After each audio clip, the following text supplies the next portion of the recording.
Live from our 7 Tasmania studios, your nightly news with Kim Miller begins now.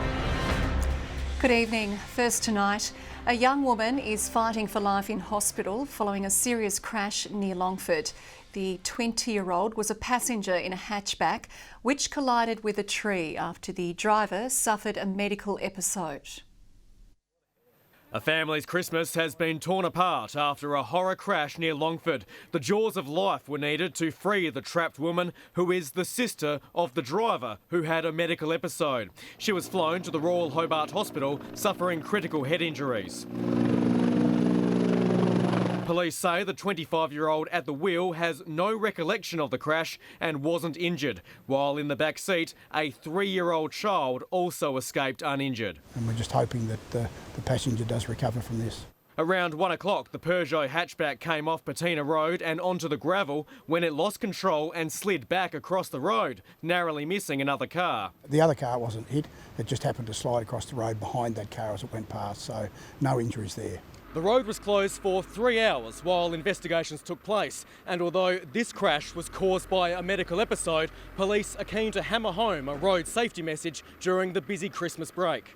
Obviously we've got an increased presence of police on the roads at this time of the year, and we just ask people to drive to the conditions. Tom Johnson, 7 Tasmania News. A 26-year-old man has been arrested following a suspected coward punch outside Charcoal Chicken in Launceston last night. Police say a 55-year-old male seen here lying on the ground lost consciousness and sustained a fractured skull following the assault. It's understood the injured man was trying to break up a fight between two men. The accused attacker fled the scene but was caught by police soon after. The owner of Charcoal Chicken says late-night trouble on the corner isn't uncommon. We have to clean up all the mess that is left behind by all the drunk people and stuff here, but we like to think that people can just go out, have a good night and not cause any trouble, but it's a bit disappointing to see incidents like this. Police are expecting to lay charges. Tasmanian police will be out in force on the water this holiday period to ensure boaties have the correct licences and safety equipment. Police urging residents to do the right thing, warning serious accidents can occur just a few metres offshore. Waiting off the coast of Bruny Island, police prepare for the first of many checks they'll undertake over the holiday season. Marine officers inspecting this boat, with rock lobster sizes and fishing licences on the agenda. No, I'm happy with that, and I can see that the boys marked it correctly. Excellent, good job. He's good size. Next up, a safety inspection, with flares, first aid kits, EPIRBs and life jackets all checked. The officer in charge also providing advice for future trips. So that gas canister needs replacing because it's deteriorating. It's got corrosion on it. I'm looking to change over and there'll be a few new Christmas present life jackets I expect this year. Police increasing their visibility this week as local waterways begin swelling with boaties. There is definitely between now and sort of towards Easter a lot more people out on the water, especially this time of the year with obviously the holidays that we have. Warning tragedy can strike in even the shallowest of waters. You could be 100 metres offshore with an offshore breeze. You can get into just as much trouble with what you can 5 miles out to sea. This morning's patrol not all smooth sailing, with some receiving cautions. So it's got to be in good condition, and the yellow needle needs to be in the green. Flares are a big trap for people. They run out of date very quickly, so that is a common thing. They're March 2019, so they're more than a year and a half out. Police using today to remind boat owners to ensure their safety gear and licences are up to date and in working order. And they're also warning others that they'll be out in force on the water, just like they're on the road. We're out there every day, either by land, in cars, checking boat ramps, or we're out in the water on small boats and our larger patrol vessels as well. When you're taking other people out with you, very important that you've got all the right gear in place. John Hunt, 7 Tasmania News. The Antarctic Division has confirmed there has been no contact between the Australian and Chilean programs following reports of coronavirus infections on the icy continent. It says it's aware of reports of dozens of COVID cases at the O'Higgins station and on a Chilean Navy vessel, but hasn't received any official confirmation from the country. But Australia's closest station is more than 4,000 kilometres away, and significant precautions are in place for current operations there. For the fifth time this month, the Tasmanian public servant has been stood down over allegations of sexual misconduct. The government confirmed the employee is from the state's north. An investigation is now pending and the allegation has been referred to police for assessment. Another allegation relating to potential sexual abuse from a former northern employee has also been referred to authorities. A spokesperson has reaffirmed being stood down is not an indication of wrongdoing. The Bridgewater Bridge replacement has officially been declared a major project by the state government. It's the first use of controversial legislation which passed earlier this year, allowing large-scale complex projects to be fast-tracked. The bridge proposal will now be assessed by an independent panel appointed by the Tasmanian Planning Commission. It's fantastic that it's reached this particular stage, and of course we look forward to further processes that will ensure commencement of construction in 2022. Federal and state governments have committed $576 million to the long-awaited project. Local and interstate hikers are flocking back to our popular parks, taking in fresh Tasmanian air following tough winter lockdowns. It comes as one of Peninsula Track celebrates its 5th anniversary, seeing more than 50,000 people over the years. Spanning 48 kilometres, looking out towards the Tasman Sea. On this day 5 years ago, the first walkers stepped onto this iconic and breathtaking track, a game changer for Tasmanian hiking. Our youngest walkers have been about 9 months and our eldest walkers have been about 90 years. The track's had just over 50,000 walkers since it started, and that's way beyond our expectations. Covering Capes Rowell, Hoy and Pillar over 4 days and 3 nights. Now major draw cards for local, interstate and overseas adventurers. It's about the spectacular coastal scenery, those almost 300 metre high dolerite cliffs rising out of the Tasman Sea are the thing that really captures people's imagination. The Three Capes track, beginning with a boat cruise from Port Arthur, run by PENNICOTT Wilderness Journeys. People just love the start on the water, seeing the animals and also the scenery, and also to look from the ground up what they're going to do from the top down. Locals taking advantage of the emptier spaces during COVID-19, but now nearly fully booked out over summer as tourists flock back to Tasmania with borders easing. Other parks and the more strenuous overland track also surging with locals and visitors, getting fresh air coming out of lockdowns. They've been cooped up, they've been stuck in their cities and they want to get down and experience what Tasmania has. So demand is really strong. We know that we've seen the bookings increase significantly when the border restrictions have eased. While pumping some much needed money back into Tasmania's recovering tourism economy. It's been so important that the economics of tourism started to flow again. Bookings have been strong in the recent period, apart from this hiccup with New South Wales, but the regional economy is picking up. Ruby COMMANE, 7 Tasmania News. The Tasmanian coroner says the deaths of 2 children in a shed fire at Turner's Marsh may have been prevented if working smoke alarms were fitted.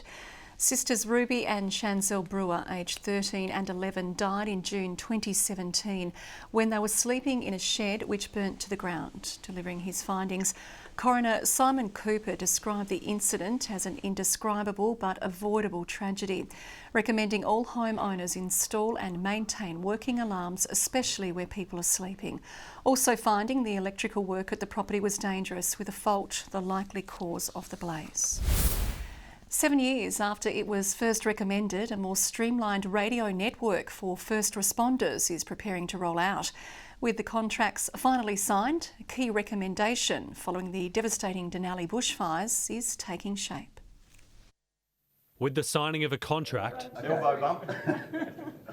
work can finally begin on the long-awaited Tasmanian Government radio network. This is the single biggest project that Telstra has ever delivered in Tasmania, and it's going to really transform the way that the emergency services are able to communicate with each other.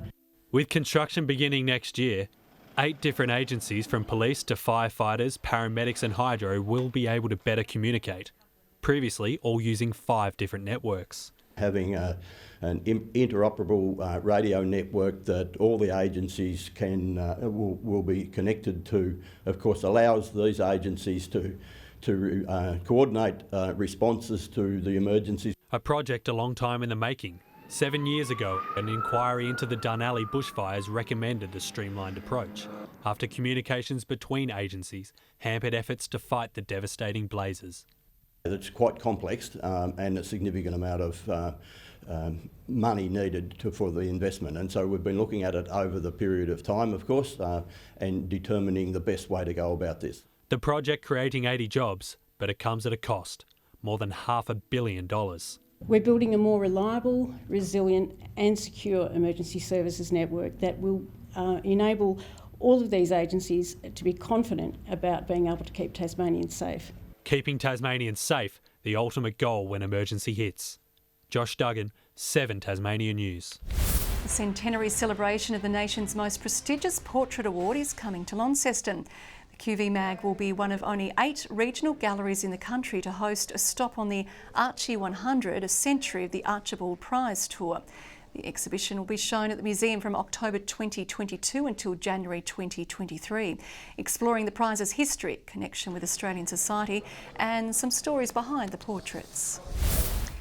There were some final pickups ahead of Friday's Launceston City Christmas Community Lunch. The charities behind the event, which feeds the disadvantaged on Christmas Day, were at the Prospect IGA today picking up items donated by suppliers. We've arranged nearly $10,000 worth of products in kind.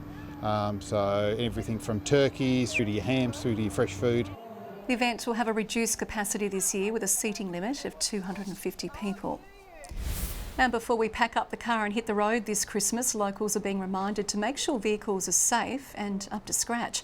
And Tasmanian Mascot with the RACT urging motorists to check the oil, brakes, lights, tyres and batteries to avoid breaking down along the way, saying it's more than just preventing an inconvenience. Some of the simple things, making sure tyres are right, brakes are right, really do save lives. If we need to stop quickly, we need to make sure that the vehicles have the right equipment to do that. Also highlighting the fatal 5: speeding, drugs and alcohol, inattention, seatbelts and fatigue. And Tasmania's only professional male tennis player, Harry Bouchier, is back home and keen to regain some lost ground. The 24-year-old spent much of the year locked down in Melbourne, meaning he missed around 6 months of tournaments around the world. His ranking slipped from 279 to 323. Now he's hoping to break into the top 100 in the next 3 years. The silver lining is it's Bouchier's first Christmas in Tasmania in 10 years. Obviously, I've been travelling since the age of 14, going over to Europe or North America for a few months every winter. So yeah, this was the first year I've spent a good chunk in Australia. His form hasn't slipped. Bouchier won the UTR Pro Series tournament in Brisbane last week. Good evening. Cressy and Launceston now high today with 24 degrees. Hobart and Burnie 20. Devonport recorded 23. St Helens, Friendly Beaches and Bushy Park 21. Low Head 20. Grove 19. Strawn and the Islands all reached 18. A few showers did linger though over the south and east as conditions cleared from the north, that cloud pushing through in the southwesterly airstream. A band of middle-level cloud spans the interior of the nation, convective cloud over most of Queensland, clear skies developing elsewhere. Tomorrow a high will be placed south of the Bight, extending a ridge over most of the mainland, a trough over the north and down the west coast of WA. Winds west-southwesterly again at 10 to 20 knots, but up to 25 knots off the northeast and southeast, swells to 3 metres in western and southern waters. We have a moderate flood warning that's still being posted for the South Esk River. Hobart for Christmas Eve, an afternoon shower or two, 18 the top, 17 the high for Cygnet and also New Norfolk with the chance of a shower. Launceston 20 and partly cloudy, Devonport 19, cloudy for Campbelltown 17 the maximum. Burnie looking for 18 degrees and partly cloudy, maybe a shower over Strawn, 16 the top and 18 for Smithton. St Helens a top of 18 degrees, a few showers still in the east, Swansea 18 and 17 for Fingal. UV extreme at 11. On Christmas Day, mostly fine for the festivities. Fairly cool though due to a southerly airstream existing still. A few showers inland over the north on Boxing Day, fine for the rest of the state. And on Sunday, showers extending statewide before contracting to the west and far south. Further north tomorrow, hot and sunny in Perth, sunny in Adelaide as well. A morning shower forecast for Melbourne, 19 the top, partly cloudy and 27 in Canberra and Sydney, 28 and fine for Brisbane. Partly cloudy in Hobart at 17, 22 and clear in Launceston, Devonport 19 and mostly clear. A big day on the festive calendar tomorrow, Kim. It's the day all the blokes head out for the first time and start their Christmas shopping. I don't know what to do, you know. How do I buy something for a wife who's just got everything? No, you can't use excuses and you can't say, I just don't know what you want. You've just got to make the effort. It's a thought that counts. And I'm going to start my rant because this relates to my husband. That is all your news for this evening. Thanks for joining us. On behalf of the entire 7 Tasmania team, good night. What?